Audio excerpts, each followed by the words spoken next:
Grid. Guess what? I got Scott Jelinek. Did I pronounce that right, You Scott? perfect. You pronounced it Perfect. perfectly. From Virginia Beach, although not originally from Virginia Beach, By way right? of New York. That's right. And so I've got Scott with us here, and we're going to delve a little bit into his story and kind of talk about this concept of the slow flip, right? And I'm excited about jumping into that with you, Scott. But hey, welcome to the Grid Investor Podcast, man. We're now changing it to Grid, what I call the income flip, where we help people move from active income to passive income.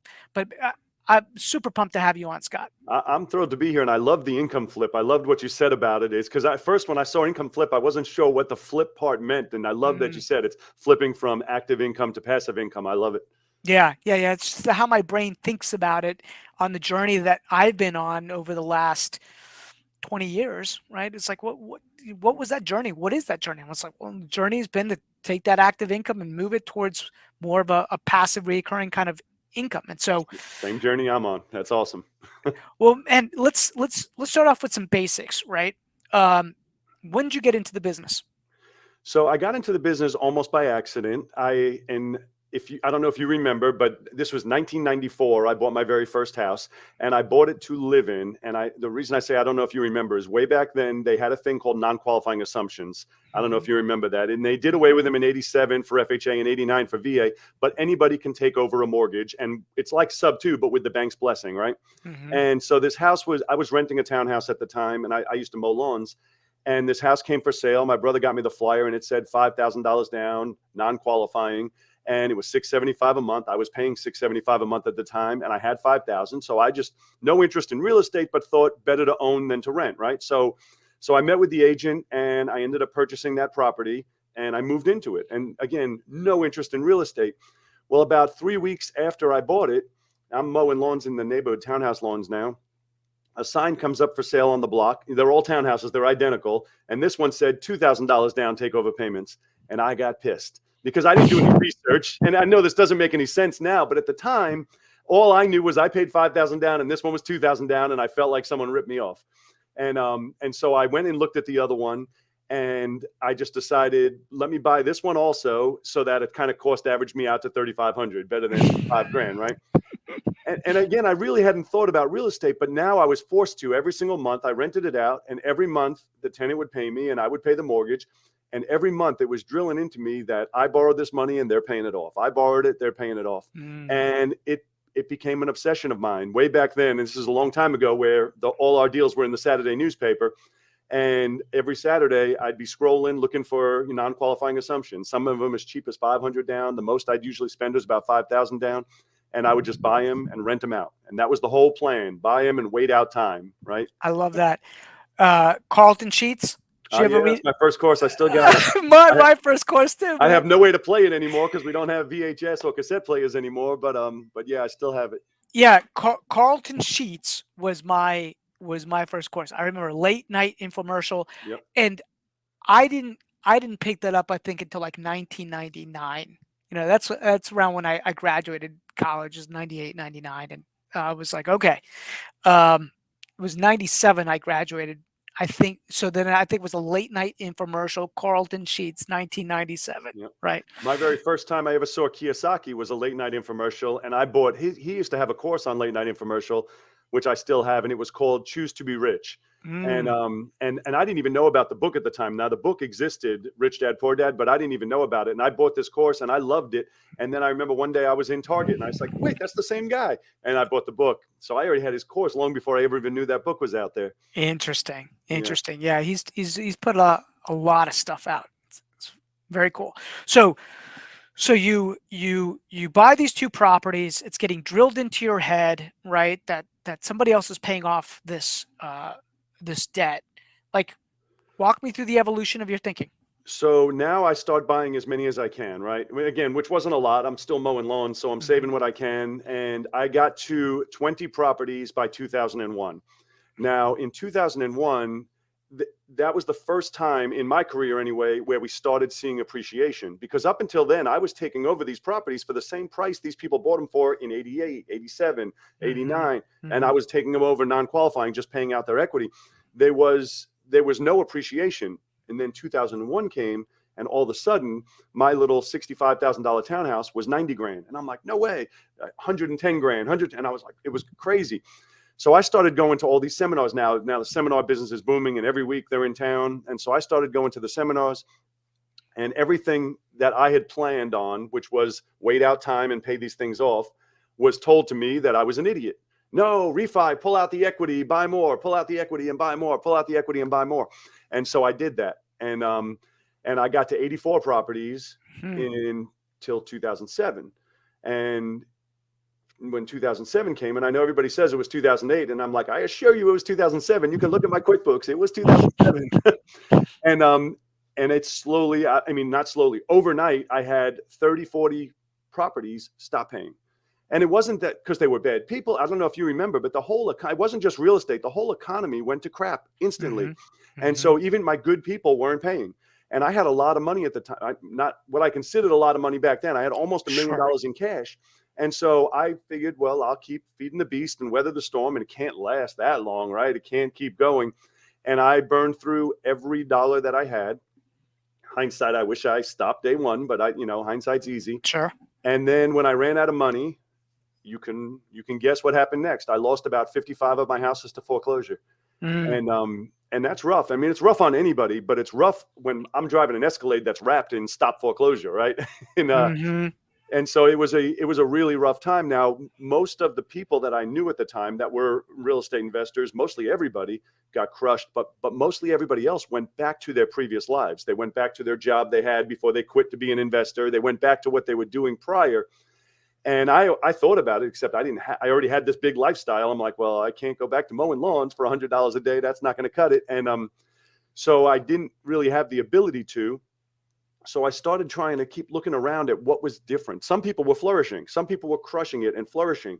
And so I kept trying to figure out, what are they doing different that all these other people who got smoked, like myself, didn't do? And after multiple lunches and conversations and, I say interviewing, even though to them it was lunch, I noticed one thing that was really different than what everybody taught and what everyone else did, which was they all owned everything free and clear.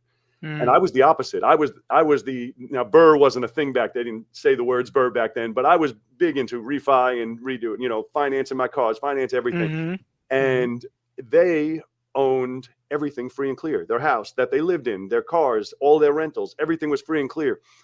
And so it really opened up my eyes to, you're looking at these guys who are 50, 60, 70, 80 years old, and they've been doing it 40 years. And that's the way they're doing it. Yet all of us younger guys were coming into it and we're following the seminar model.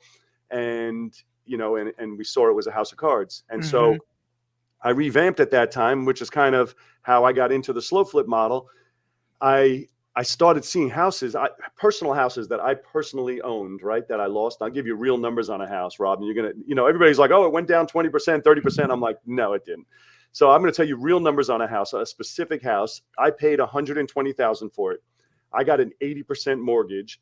It appraised at $199,000. They gave me $150,000. So I'm leaving closing like a superhero. I bought the house and I'm leaving with almost 30 grand after cost. I'm like, it's the best thing in the world. I'm so smart, right?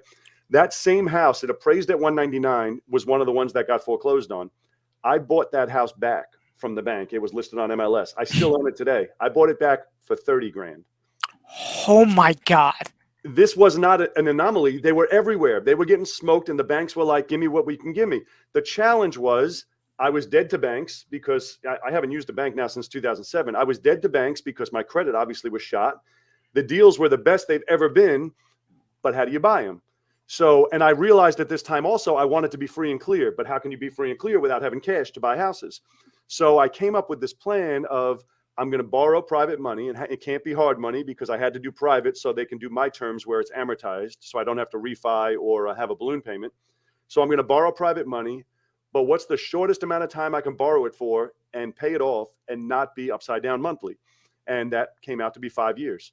And so we borrow money now on a 30,000, for instance, we pay 12% interest. So we pay a lot of interest, right?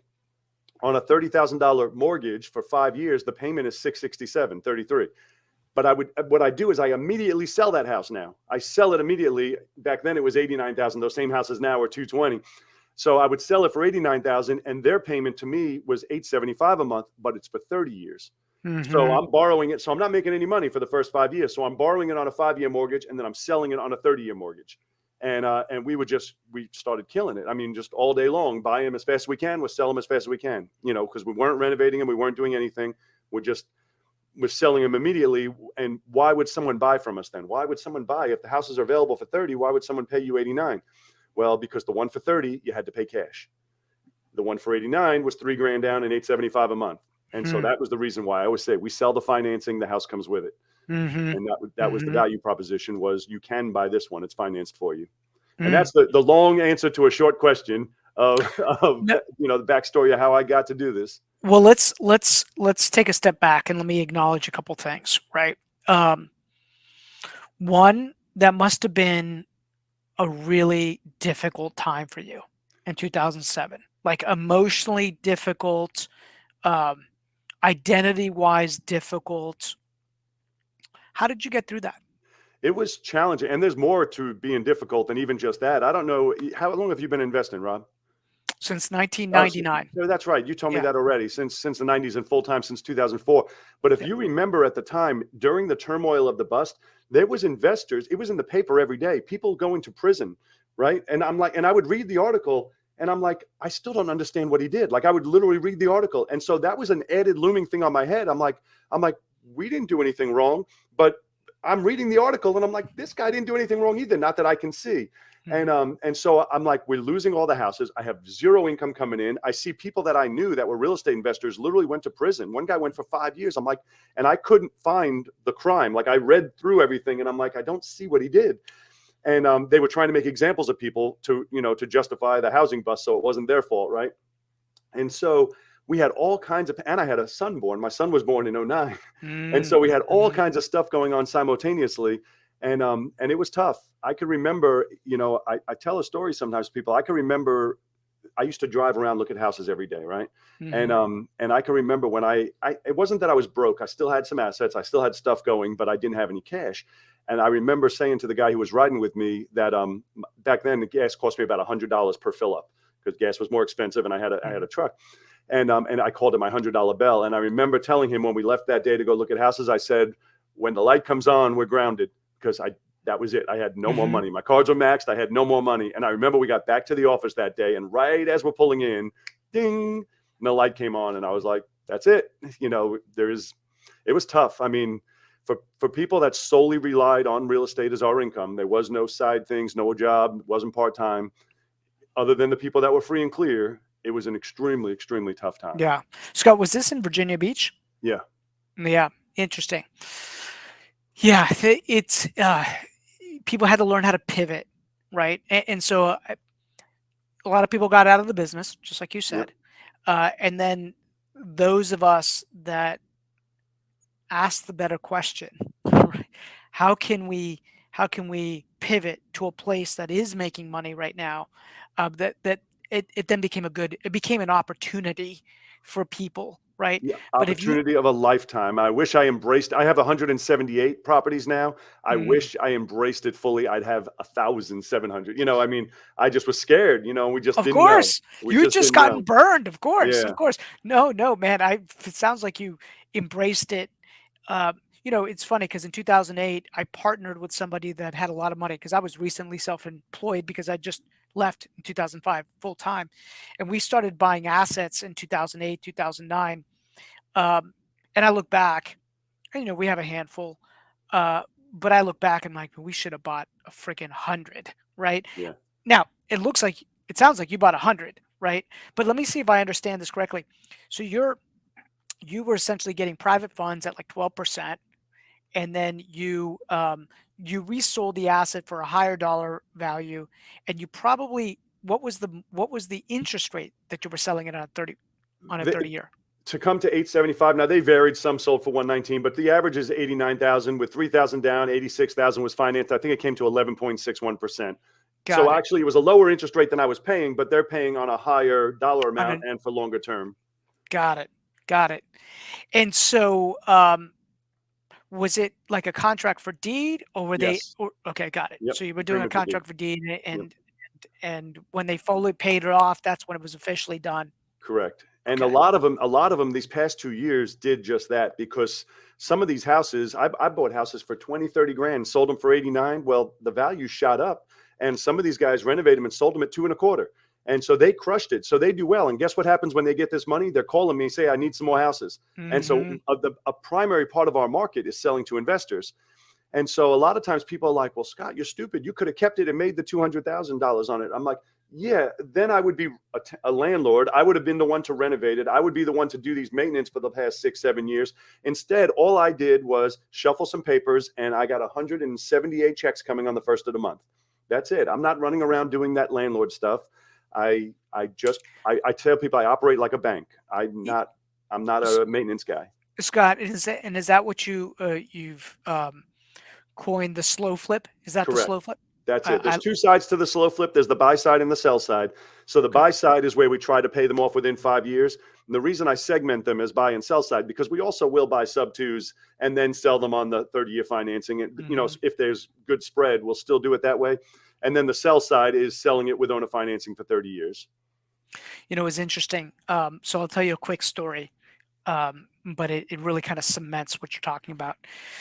So when I decided to go full time, right, I um, I looked at our market, and this was the summer of '05, and everything was just like the prices were stupid high. I couldn't make the numbers work from a buy and hold perspective, and I started looking at some submarkets, and I found a submarket 2 hours away from where I lived, where you could still buy on what appeared to be like the 1% rule, right? As an Right. example, and it was low income kind of market, and you could buy a duplex for 50 grand, right?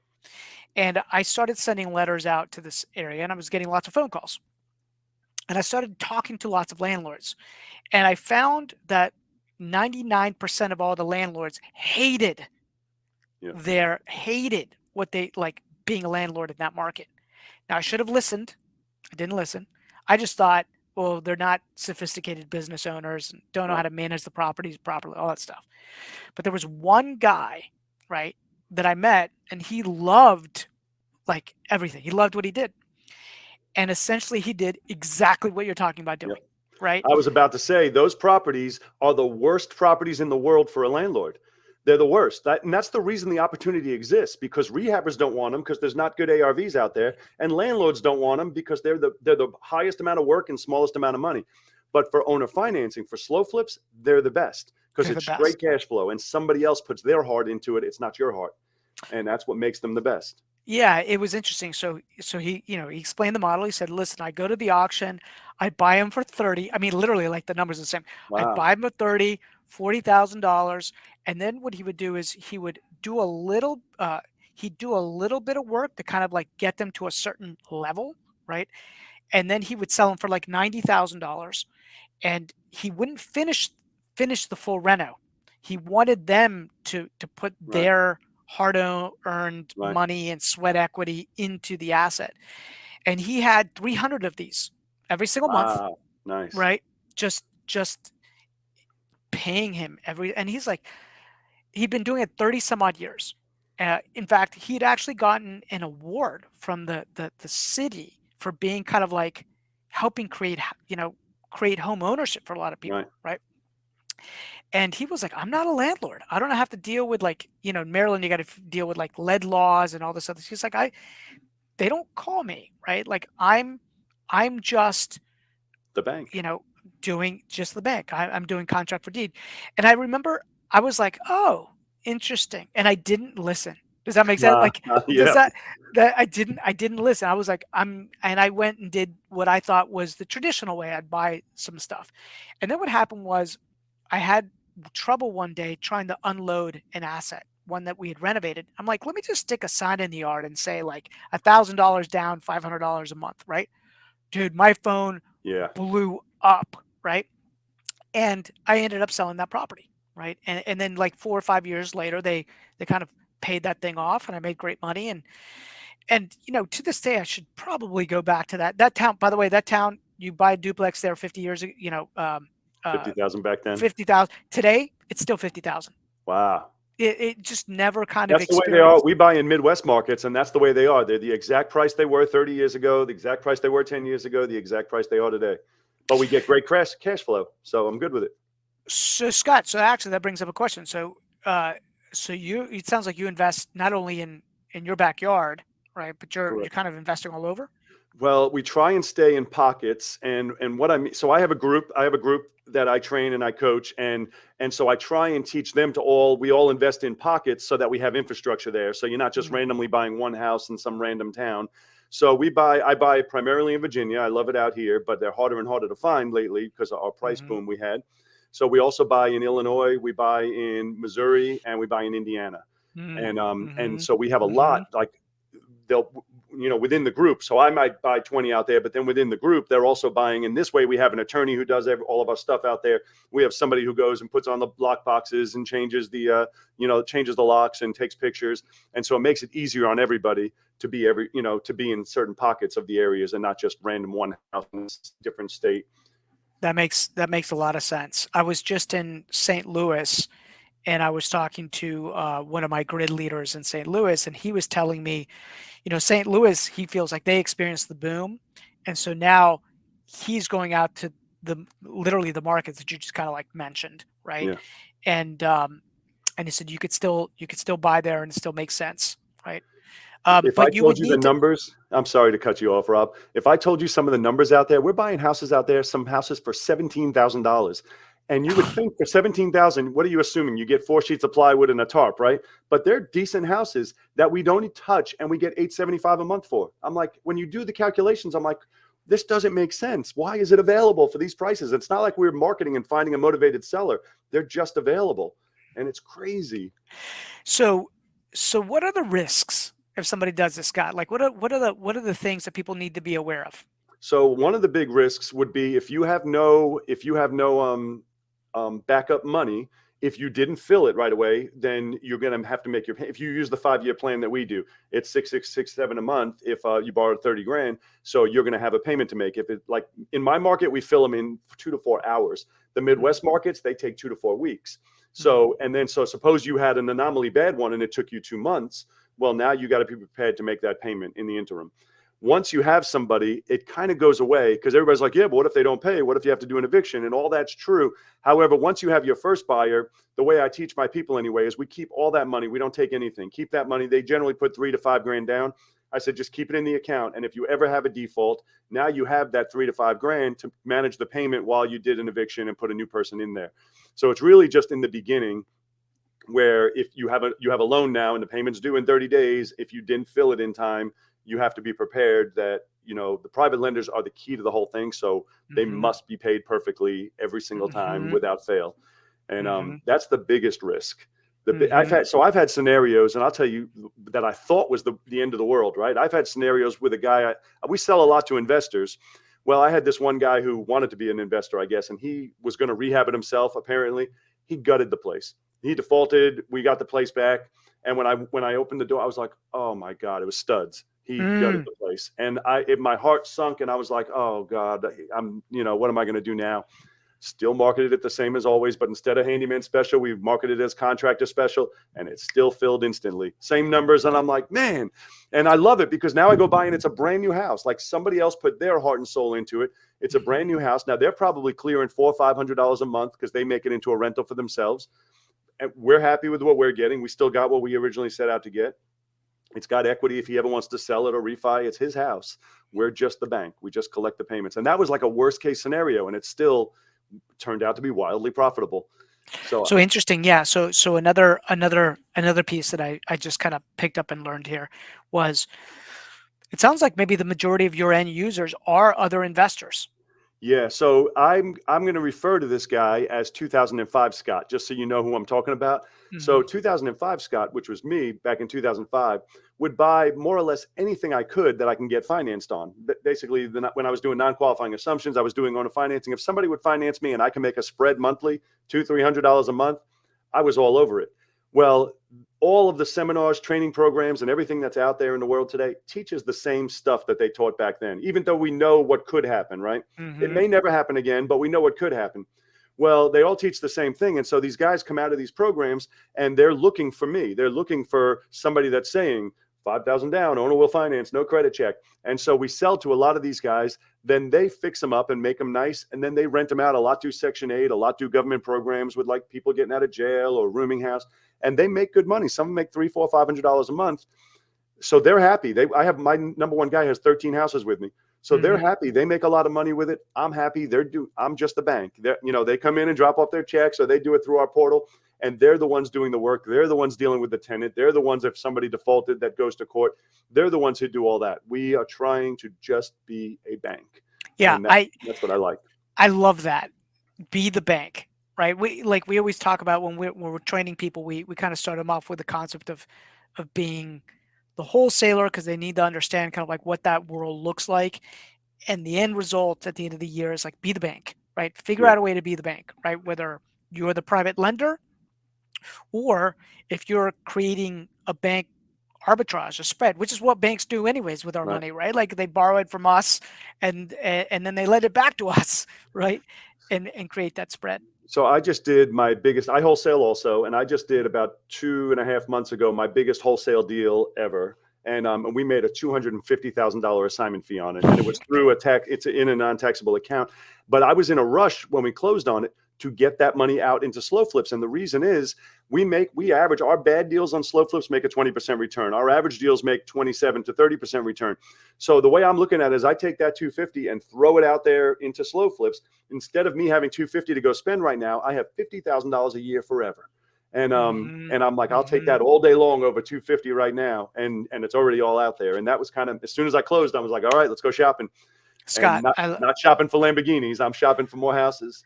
I love it. I love it. I have to give you credit because like so many people, when they experience what you experienced in 2007, they would have just been like, okay, I'm calling it a day. Real I'm estate gonna go doesn't work. Yeah, I heard right. that all the time. Real estate doesn't work. Real estate doesn't work, right? But you had to ask a better question. You had to figure out a better way, right? Maybe you were like, listen, there's no other option. Like I've got to make this work. Yeah. Which I oftentimes find you got to burn the boats, right? Like you're like, there's people that have made money doing this. I got to figure out a way to make it work. Um, when you stumbled onto this, right? And I guess you didn't stumble onto it. I mean, you learned it. Actually, how did it come to you? Did we talk? So Like, it was a couple different things. So yeah, it came to me because the pricing got down so low and I couldn't use banks. So I had to figure out how to fund them. But there was a guy and he's passed away now. His name was Lonnie Scruggs. I don't know if you knew him. mm-mm. He wrote books and he taught people doing mobile homes on almost the same program that we do with houses now, but houses you couldn't do back then for that price point. And he would buy houses for $2,000 and then sell them on like an 8-year finance thing. And I did the mobile homes too. I learned from him and I did them for a while because again, you couldn't buy houses in these price points. Then when the market crashed, I'm looking at the prices. I'm like, well, we can do the same thing, but do it with houses. And then Mm-hmm. not 7 years, let's finance them for 30 years. Everybody's accustomed to a 30-year mortgage. I said, let's give them what they want. and So we did these 30-year mortgages and it's great when you look at an amortization schedule and you know this. I mean, you've looked at them, even everybody. I always tell people, I say, look at your own house. Don't take my word for it. People don't realize amortization schedule is evil genius. It's evil when you're on the paying side of it, right? 100%. When you're on the collecting side, you're like, they just gave you $875, but only $30 went to the purchase of the house. That 870, that 840 was profit. It's interest. And I mean, and you go 10 years in and they're paid down like $6,000 of that 86,000. I mean, it's crazy the way an amortization schedule works. And they do that because they know the average person, I think in America moves it's like every 3.5 to 5 years or something. So they know you're never getting past that paying all the interest. And the way, again, I just want to be the bank. I didn't want to be actively involved like I used to be. I love that. Yeah, because actively involved means heavy management, Yeah. right? In that, um, I got a couple questions, to ask you regarding tracking of the money and making sure that it's organized correctly and all that stuff. But before I ask you that question, um, it has to do with building teams because it sounds like you've built teams around in other markets to be able to execute this plan, right? Correct. What does that look like, right? Like if Zero employees. I have no employees at all. I'm an island of one, right? And everybody hates mhm, that. They want to scale, scale, scale. I'm like, listen, I have no overhead and I like it that way. Although I pay people for what they do. So I'll pay them like when people do videos, Meet the Locksmith, that sort of, we'll give them $200. Some of areas it's $150. I'm happy to pay them, but they're not employees. We have an attorney that we'll have out. We have an attorney in Illinois. We have an attorney in Indiana. We have an attorney in Missouri. And so our buyers can go in. He does the paperwork and does what like a soft closing, even though it's not like a real closing because it's a mhm, contract for deed, but they'll do it in an attorney's office. So now they're comfortable, everybody's comfortable, and they know it was done properly. And we don't have to have it done, through the mail, where what are they going to think if they did it through the mail? I'm getting scammed. Some guy in Nigeria is having me, sure, FedEx him, overnight money. So we let them go to a local attorney's office to do the paperwork. And that's important to have, in insurance companies everywhere you are. And if you needed somebody to go in to do something, the lawn care has been the best thing in the world. I don't know if you know about this app they have called Green Pal. Have you mm, looked at that? mm, It is, mm, I've been using it for like 3 years now, and it's changed everything, because that was one of the biggest headaches with a vacant property is I got mhm. to get somebody to cut the lawn. And most companies don't want to do one time. They want to just put it on a route. And so then you'd find a guy to do it, but he wants you to meet him there and give him $50. And I'm like, all this work, right? Now they have an app that works just like Uber. You just type in the address and all of a sudden you'll get 5, 10, 20 bids, and you can read all their reviews, and then you just hit the one you want. They go out and do it, take a picture, and they get paid automatically. Oh my God, that's so Through the cool, through right? the app. You never see anybody, you don't talk to anybody. I love it. And so there's things like that. There's so many different things that used to be a headache or a hassle that once we get it figured out, there's no hassle anymore. I mean, if I told you how little I work, I don't like to ever say it because it's almost embarrassing how little I work. People are like, you can do so much more. I'm like, well, I could also be out on the boat, and that's what I did That's today, right. waiting to come with you. I don't work too much, and I don't want to. If you want to do a whole lot more, you're welcome to. I'm going to be 50 this month. I feel like I've worked plenty over the years, and I don't work so much anymore. Scott, that's awesome. It's funny because I was just having a conversation with a close friend of mine, and he's a very successful commercial real estate investor. He didn't start in commercial; he started in residential, and started wholesaling, then rehabbing, then doing kind of like luxury rehabs, and went into custom luxury new construction. And then he was like, I'm so tired of people nitpicking me and like it being like, so he sold, some large assets and then started buying commercial, triple net lease commercial, right? And doing Right. that stuff. And his whole conversation with me early on, this was like 20 years ago. And I reminded him of this the other day. He said, Rob, I want to keep it small and keep it all, right? Yep. And what he meant by that was he didn't mean I want to have a small business, but what he meant was I don't want to have a lot of employees, right? Yep. I want to be able to continue to build my assets over time and build a portfolio that I could never have dreamed to just beyond my wildest dreams to have. And he's like, it doesn't require a lot of manpower, right, to do it. You got brokers that are in markets and you got attorneys that are in markets. And he's like, that's pretty much all I need, right? I don't Yep. I don't need much else. Um, and so he does do the management of those assets where he gets a broker to do the management, bill them. When COVID hit, I did worry about him, and he was like, "I was fine." Like he was like, it was totally fine. And it's not office space; it's all kind of like industrial, or it's Flex. flex space and things like that.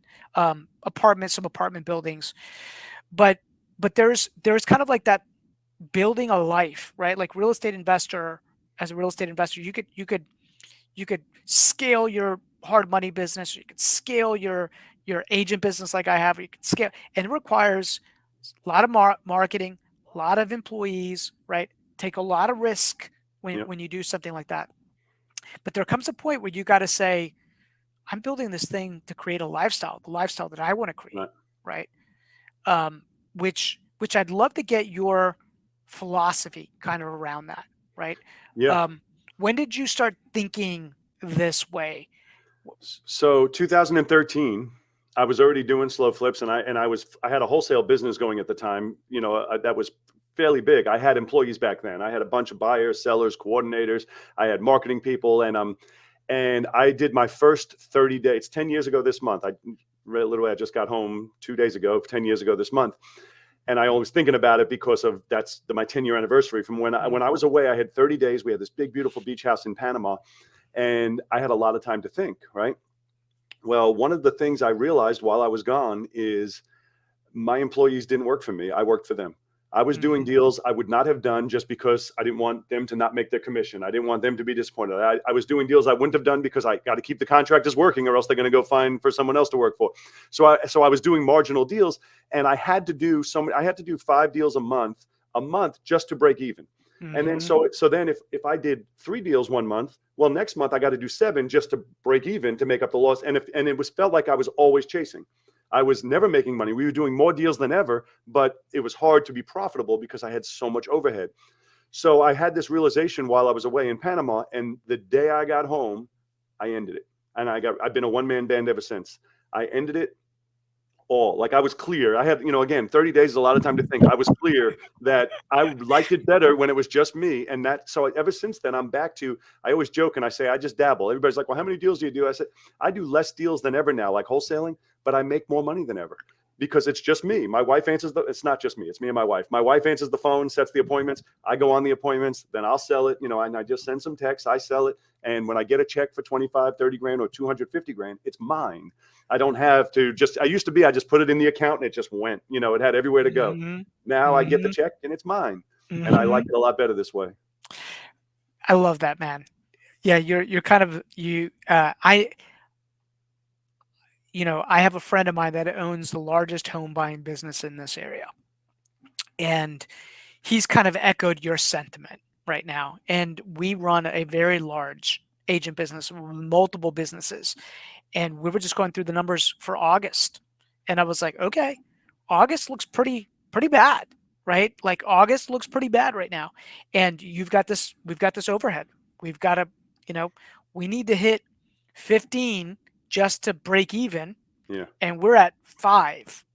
And we've got, 13 days left in the Yeah. month, right? So it's like this, you got to be careful what you're building. I think part of the discussion that we're talking about right now is you have to be very aware of what you're building. Many times when you go to these seminars or you talk to people, you buy into all the glitz and glamour, but they don't tell you the price you have to pay Right. in order to build the thing that's being built, They all right? talk about scale, but I think what people, where they fail, and this is something I taught when I used to do live events. I stopped live Mm, events last year, but one of the things I used to teach when we coming up with your future vision is, rather than everybody's trying to come up with what they want their business to look like, I'm like, no, let's put down on paper what you want your life to look like. mm, And now we'll figure out what kind of business can we operate in the time that's left, rather than the opposite, because everyone else does the opposite. They're like, figure out your business, and try and live your life in the time that's left. And I'm like, well, that's stupid. Who cares how much money you have if you're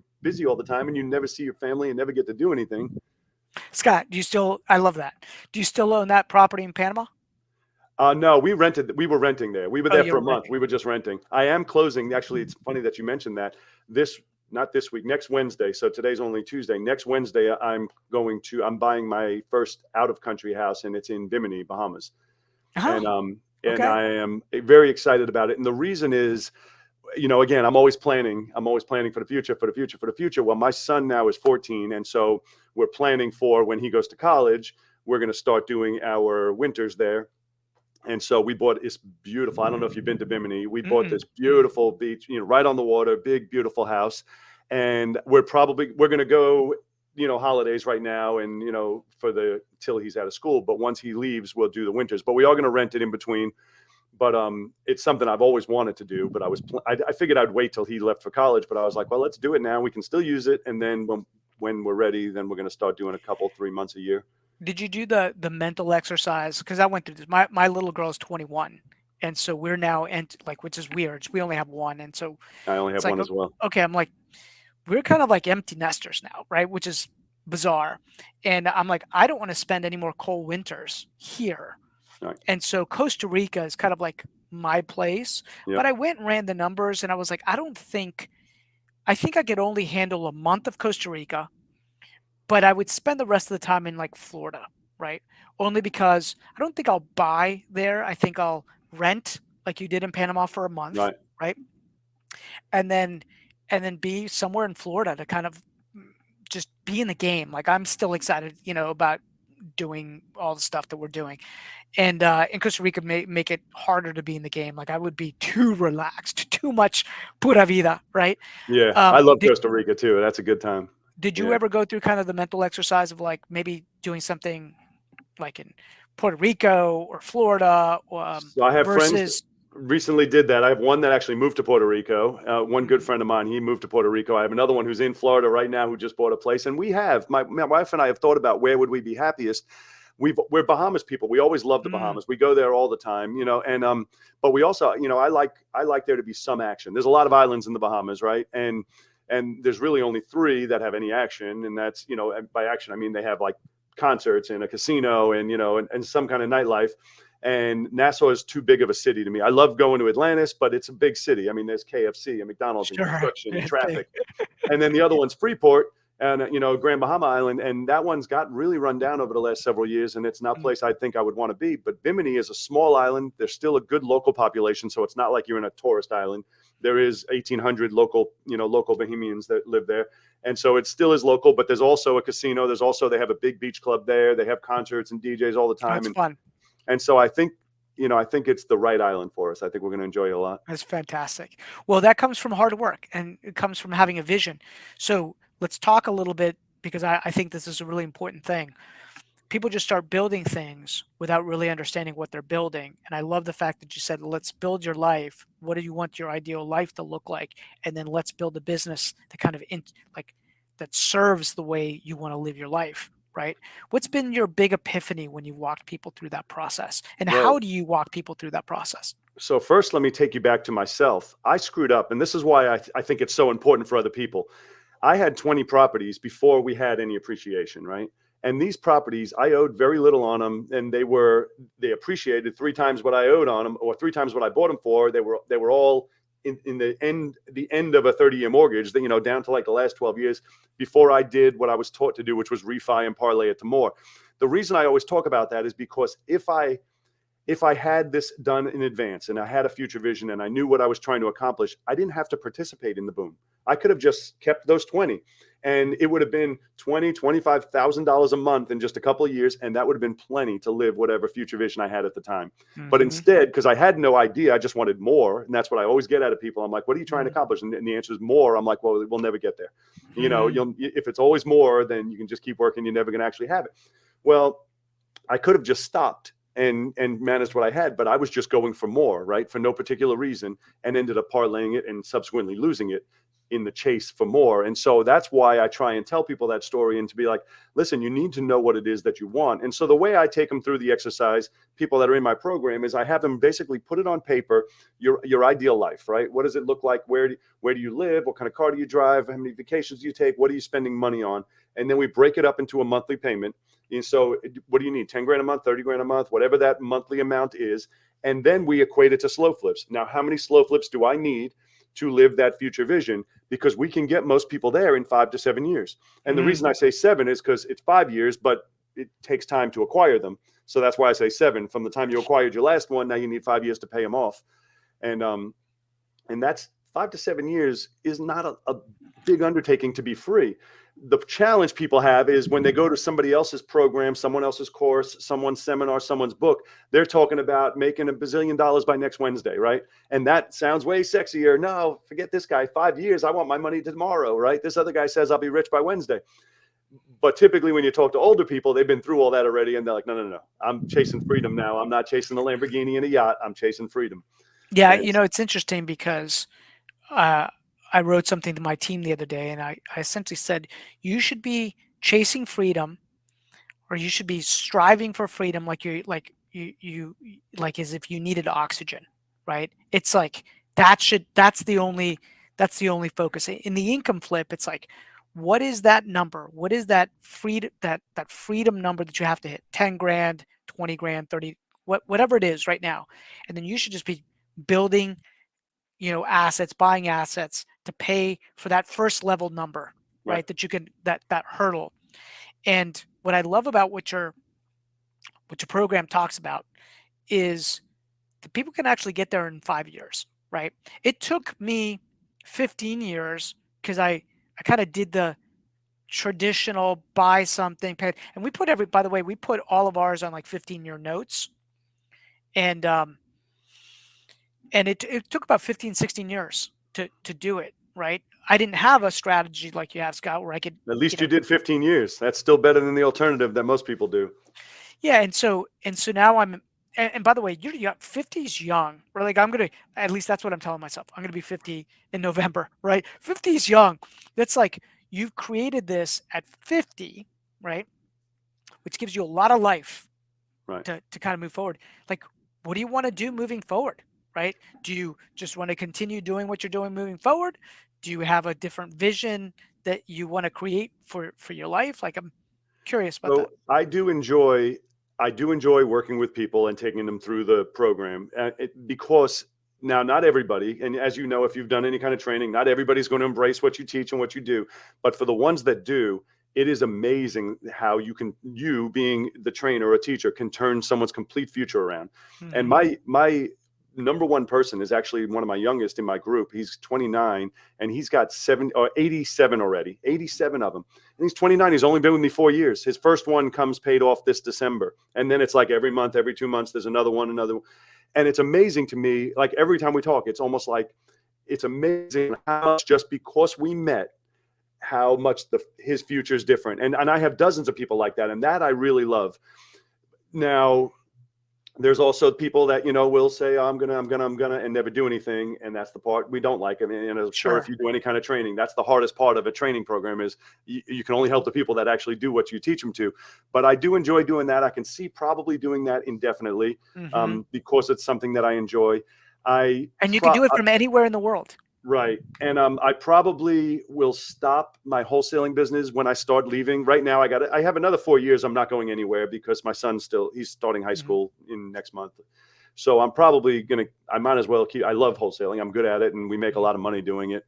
So I'll probably keep doing that. But once I start going away for months at a time, when I start moving to the Bahamas, then I'll probably stop doing that, or at least maybe I'll still do it when I'm here. And then doing the slow flips, I'll always buy. And it's interesting because I have a friend of mine who's one of the older guys who he's been doing this. He started buying in the 70s. And he always jokes when people complain about interest rates. He's like, when I started, they were 18%, right?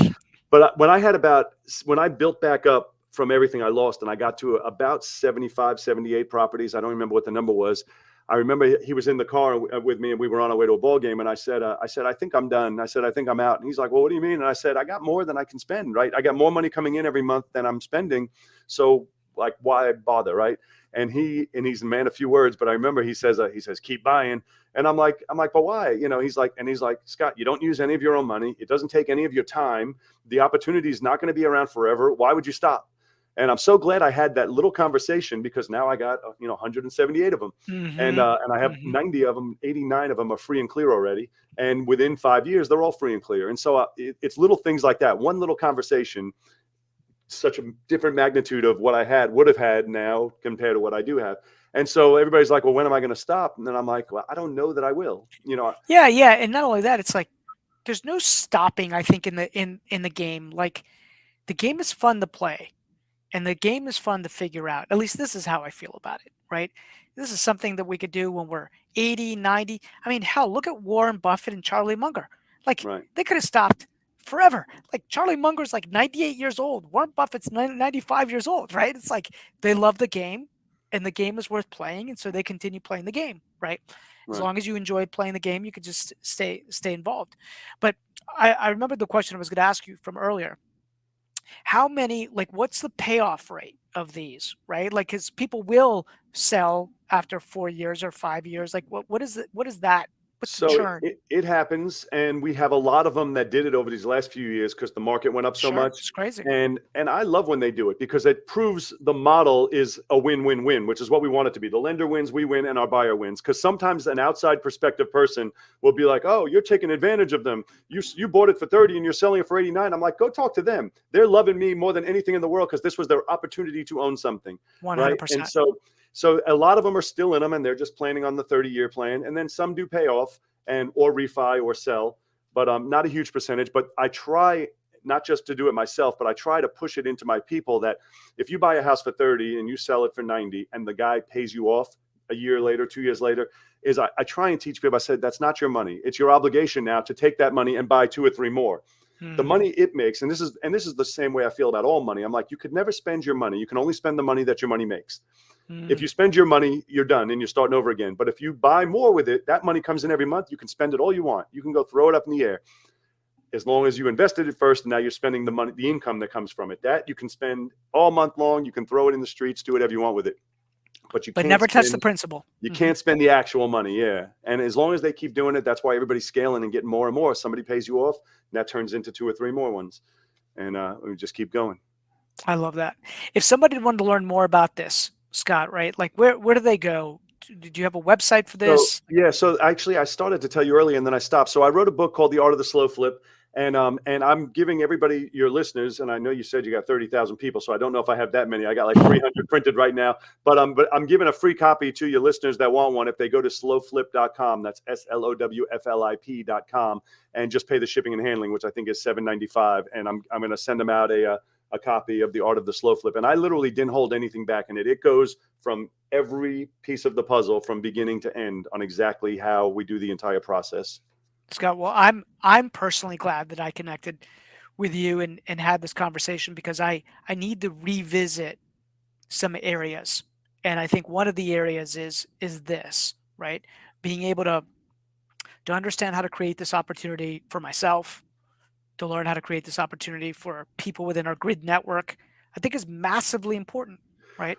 You know, I read a lot. I read a lot of books, and I can't remember which one it was. One of the newer ones that I just read maybe 2, 3, 5 months ago. But he said something that I've been using, and I really like it a lot. When he said, I have something most people will never have, and that's enough. I have enough. And I really liked that because most people are doing the opposite. It doesn't matter how much they have. What they want is more. And I'm like, no, I don't need more. We have enough. What we're doing, like you just said, we're doing it because that's who we are. That's what we do. Right. But it's not because I need more. I don't need any bigger house or nicer cars. I don't need any more. I have enough. And that really gives you peace of mind to going through your day and through your life, to have that mindset of, I don't need any more. We have enough. Well, Scott, you also know what freedom, what you know what it feels like not to be free. Yeah, You know what it absolutely. look right, and that's a massive driver. Like when you know what it feels like not to be free, it's like you never want to go back there again. You want to do Yeah. everything you possibly can to just say, "I seek freedom." Yeah. So I know we're running out of time, but I want to tell you something else about that, about what it Mhm. looks like. So the argument against everything that I do is what everyone teaches now. The Burr method, refi, pull it out your money, buy more, and use the bank's money, and all the stuff that they love to talk about. And the reality to all of that is they're right? It's true, and it will work, and you will make more money doing that plan. And but then I end it with if everything stays going the way it was projected to go, and there is no hiccups, and there is no 2007, 2008 coming again. And there may not be. There might not be for the rest of our lives. But if there is, I'm not starting over again. That's it. So I'm going a different route where, listen, I'm just after the freedom. And yes, I know I could make more money but my goal is not to make as much money as possible. My goal is to live the best life possible. And Mm. so that's why I do this route. Mm. Well, with that, I think that puts the period, the full stop in our conversation. Scott, thanks so much for joining us on the income flip. I really appreciate it. Thanks for And having me. I enjoyed it. And I love that name, the income flip. That's great. I love the thought process behind that. cool. Thanks, man. I appreciate that feedback. Have a And I'll fantastic be day. first in line to get that book, so I'll Awesome. be ordering it. Okay. Take care. Bye Awesome. bye. Take it easy.